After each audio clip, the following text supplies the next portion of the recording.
So for this next segment, we're going to be talking about muscle fibers themselves, the muscle cells, and how we actually contract.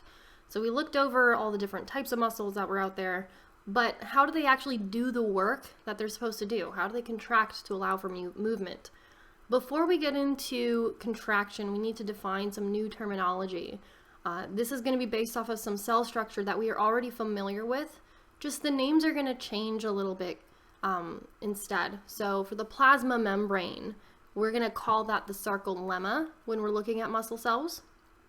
The cytoplasm is now called the sarcoplasm, and the smooth endoplasmic reticulum of the muscle cell is now called the sarcoplasmic reticulum.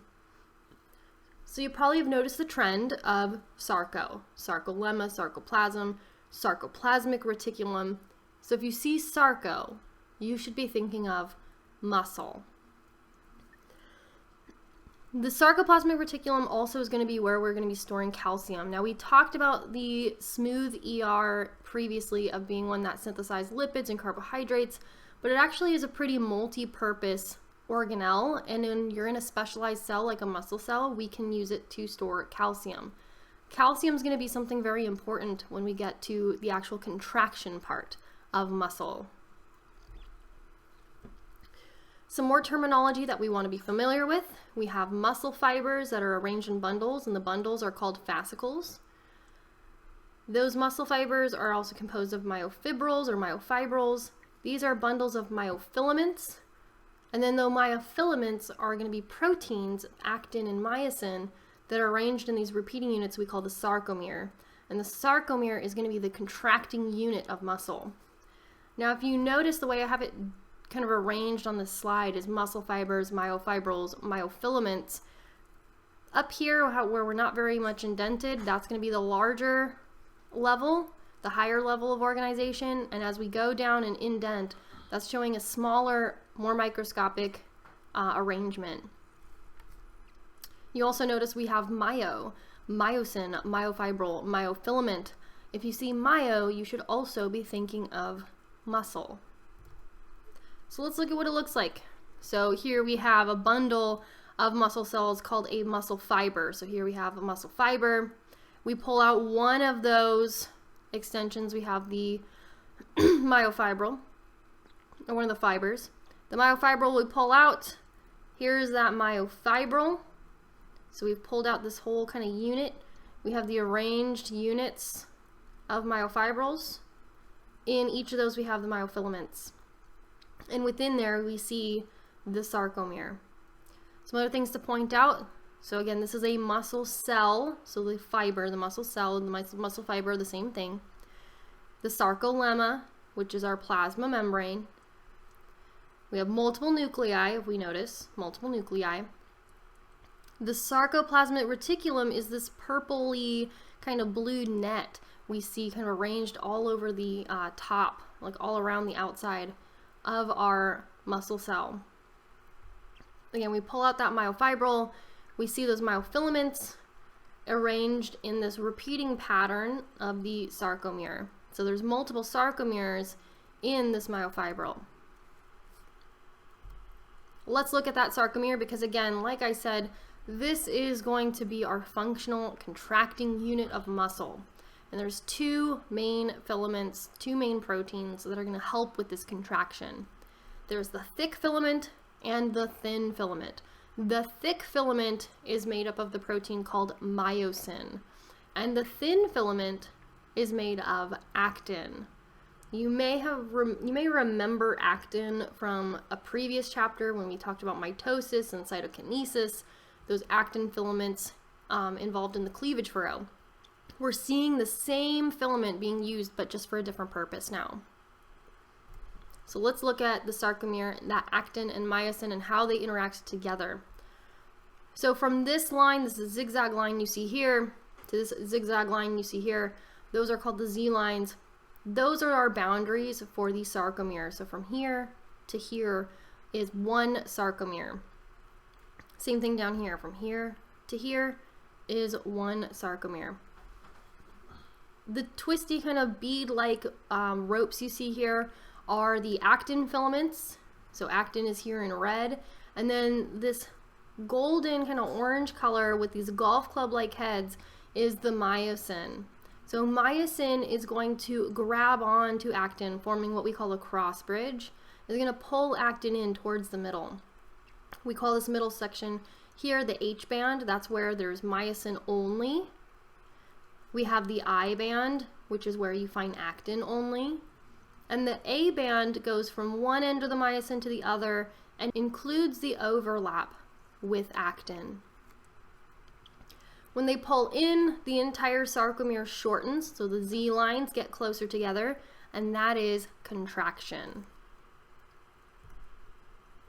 But how do we actually know when to contract? Remember, we need something to tell us to contract.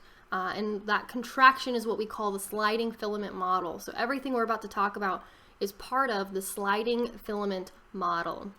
We need to communicate with the nervous system in order to know that it's time to contract. So a nerve impulse is going to travel down a special kind of neuron called a motor neuron. That motor neuron meets with the muscle at a place called the neuromuscular junction. So that's where the nervous system and muscular system meet.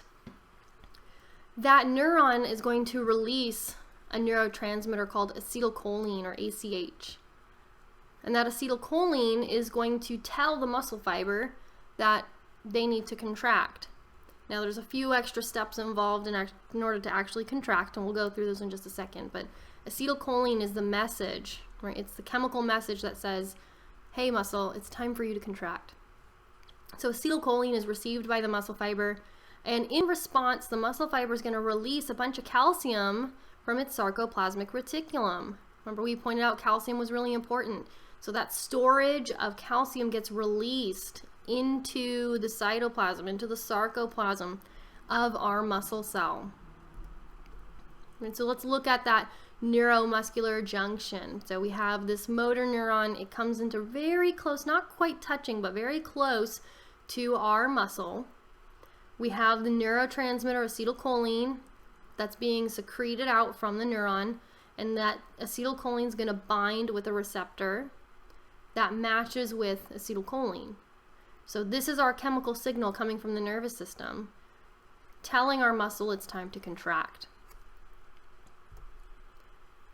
So we've released this calcium now because the acetylcholine told us to. So the acetylcholine told our muscle cell to release calcium. We've released that calcium into this intracellular space.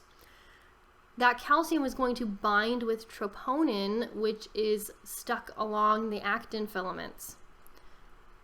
When it binds with troponin, it's going to cause a change in location for tropomyosin. So actin is not all by itself. Actin has tropomyosin and troponin associated with it. So calcium binds with troponin. That's going to cause the tropomyosin to move. And on this actin, there are like these little handles for myosin to grab onto. When tropomyosin moves, we're going to expose those handles. Now myosin can grab onto actin and pull. ATP is required for this, so ATP has to bind with myosin in order to harness that energy. We're going to use ATP as our energy source, and so that myosin can actually pull on actin. We're pulling on both sides so that each of those Z lines get pulled closer to the middle so that the entire sarcomere will shorten. So let's look what's happening there. So here's our actin in red. We see that we have this tropomyosin in green wrapped around it like a thread. This troponin in blue that's associated with it. When calcium is available, it binds to that troponin, and that's going to cause this entire tropomyosin thread to shift location. And now those little handles on actin are available for myosin to grab onto. So, in order for myosin to grab on, we have to use ATP. This is where things get a little bit interesting. So you would think that you would bind with ATP and then break ATP down to harness the energy to grab on, but that's not quite what happens. So ATP is already split when the myosin head's unattached. We actually have to let go of our ADP and phosphate in order to grab onto actin. So we grab onto actin. We grab on, we can now do what's called the power stroke. So we release that ADP and phosphate. We can now pull on that actin like you would pull on a rope, right? Like what we see down here. We're allowed to pull on that, but we can only let go. We can only let go if fresh ATP comes in. So we pull, fresh ATP has to come in order for us to release from actin and to return to the resting position. And we go through this cycle over and over and over again of here's the fresh ATP, allows us to return to normal. We split that ATP molecule to release some energy. We grab on to our actin. We release the ADP and phosphate that we broke down in order to pull. And then fresh ATP comes in again to bring us back to our starting point. And this is how we contract. It's a cycle just going around of using ATP to grab on and pull on actin. Some other terms that we need to use to describe whole muscle contraction. So that was like the nitty gritty. You should know the nitty gritty. You should know that basic kind of description of what a sarcomere is going through. You should know the sliding filament model very well. But if we're talking about whole muscle contraction, we're going to have a little bit different terminology. We have the motor unit, which is just describing all of the components that are directly involved in muscle contraction. So all the muscle fibers and the nerve that stimulate those particular fibers is the motor unit. A muscle twitch is a single contraction that lasts just a fraction of a second. It's very, very quick. So muscle twitches are very, very short. And when you have many contractions all working together, right, that is what we call summation. So until we reach the maximum sustained contraction, it's the kind of the addition of all those contractions together, all those muscle twitches together, we get the summation. We get to the absolute maximum contraction that we can sustain, the maximum force we can generate, that is tetanus. And then muscle tone is what a term we use to describe the continuous little teeny tiny partial contractions of muscle fibers that make your muscles look firm. So when someone looks really muscular and they look very toned, the reason they look toned is because some of their muscle fibers at any given moment are partially contracting, and it's always alternating, it's always kind of moving, right, when you have really good muscle tone. And so this is what we see here. We look at the physiology of muscle contraction. So here we're looking over time and how much force is generated. So latent period, we're not contracting. As we contract, we generate more and more force until we reach a peak where we can no longer sustain it, and then the force drops as we relax. If we look down here, again, over time, and force is our y-axis. Here's the stimuli, so here's all those little contractions. Here's the summation, which is all of those contractions adding up together until we reach our maximum sustained contraction, which is tetanus. So the maximum force that we can generate. And then finally, we have to give up at some point because we don't have the energy to sustain it anymore. We're fatigued. We have to let go. We have to relax, and we drop back down.